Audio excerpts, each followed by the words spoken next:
এক জঙ্গলে এক সিংহ বাস করত। সিংহটি একদিন শিকার শেষে ফিরে এসে বিশ্রাম করছিল। বিশ্রাম করতে করতে সে একসময় ঘুমিয়ে পড়ল। সেই জঙ্গলে একটি ছোট ইঁদুরও বাস করত। ইঁদুরটি খেলতে খেলতে সেই ঘুমন্ত সিংহের গায়ের উপর উঠে খেলতে লাগলো। খেলতে খেলতে সে সিংহের নাকের উপর খেলতে শুরু করলো। ঠিক তখনই সিংহের ঘুম ভেঙে গেল। সিংহ তখন চোখ খুলে দেখলো একটি ছোট ইঁদুর তার নাকের উপর খেলা করছে।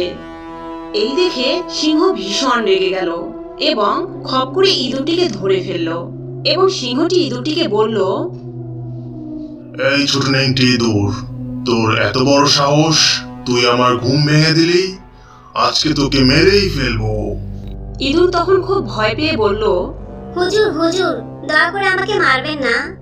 আমার খুব ভুল হয়ে গেছে, আমায় ছেড়ে দিন।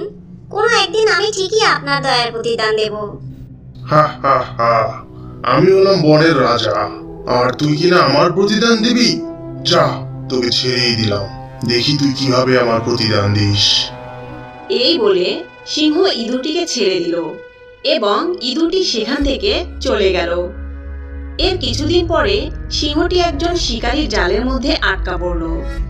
সে তখন জীবন বাঁচানোর জন্য জোরে জোরে গর্জন করতে আরম্ভ করলো।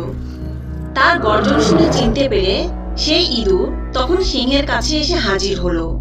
সিংহকে জালে আটকা দেখে সে বলল, হুজুর, আপনি আমাকে একটু সময় দিন। আমি আমার দাঁত দিয়ে জাল কেটে আপনাকে মুক্ত করছি। আর তখনই ইঁদুরটি কুটকুট করে তার ধারালো দাঁত দিয়ে জালের দড়ি কেটে সিংহকে মুক্ত করলো।